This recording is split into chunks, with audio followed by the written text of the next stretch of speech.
दोस्तों नमस्कार, मैं प्रभाकर आज आप सबके बीच में आया हूं। दोस्तों, जैसा कि हम सभी लोग जानते हैं, आज विश्व कविता दिवस है।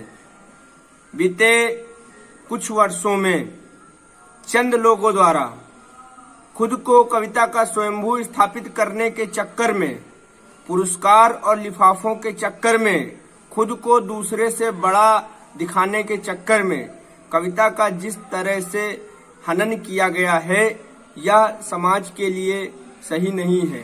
आज हम लोग देख पा रहे हैं कि समाज में कविता और कवियों का वह सम्मान नहीं रह गया है जो कभी हुआ करता था।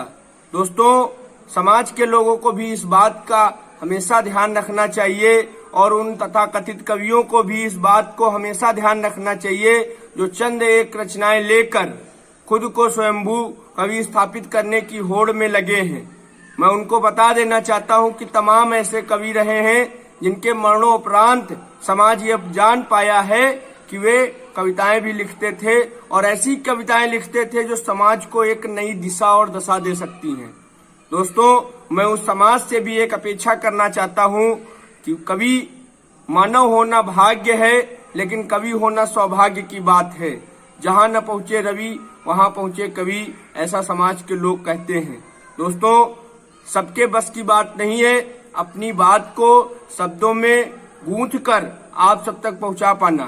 तो मैं आप सबसे एक विनम्र निवेदन करना चाहता हूं कि आज से कविता और कवियों के प्रति जो आपके मन में भाव है, उस भाव को हमेशा अच्छा रखिए।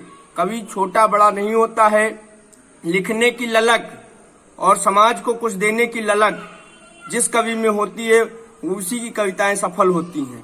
मैं आप सबको बता देना चाहता हूं, कभी सोचो अगर धरती पे ये कविता नहीं होती तो सोहर छंद गजले गीत आखिर कौन कह पाता। हमारे यहाँ गाँवों में लोक गीतों की परंपरा है, लेकिन हम सभी लोग जानते हैं कि जितनी भी तुकबंदी है वो सब कहीं न कहीं कविता से निकली है। कि कभी सोचो अगर धरती पे ये कविता नहीं होती तो सोहर छंद गजलें गीत आखिर कौन कह पाता। ये नदियां पेड़ अंबर सब यहीं रहते, मगर सोचो सजाकर शब्द गीतों में इन्हें फिर कौन गढ़ पाता। सभी प्रभु राम सीता को भले ही जान जाते पर, सभी प्रभु राम सीता को भले ही जान जाते पर, उन्हें मानस के शब्दों में फला फिर कौन पढ़ पाता। अगर ना व्यास जी गढ़ते कभी भगवत के शब्दों को तो मानस चोर तो माखन चोर की लीला को आखिर कौन कह पाता। अगर बंकिम नहीं लिखते कभी सोचो अगर कविता, अगर बंकिम नहीं लिखते कभी सोचो अगर कविता, तो वंदे मातरम भारत का हमको कौन दे पाता। अगर युद्धों में रणभेरी के संग में गीत ना बजते तो सेना की रगों में जोश आखिर कौन भर पाता। भले करते किसी से हो यहाँ पर प्रेम सब, लेकिन उन्हें श्रृंगार के गीतों में आखिर कौन गढ़ पाता। अगर कविता में ताकत ना हुई होती तो तुम सोचो कबीरा सूर तुलसी को यहाँ पर कौन पढ़ पाता। साथियों, मैं उन सभी कवियों को प्रणाम करता हूं जो कविता के लिए अपना तन मन धन और अपनी लेखनी को अनवरत समर्पित किए हुए हैं और इस क्षेत्र में हमेशा तत्पर हैं। कवियों का समाज में एक उचित स्थान है। कवि अपनी छवि के कारण जाना जाता है। कवि लोकतंत्र का जो चौथा स्तंभ है, उसका एक आधार है। कवियों की एक अपनी अलग पहचान है।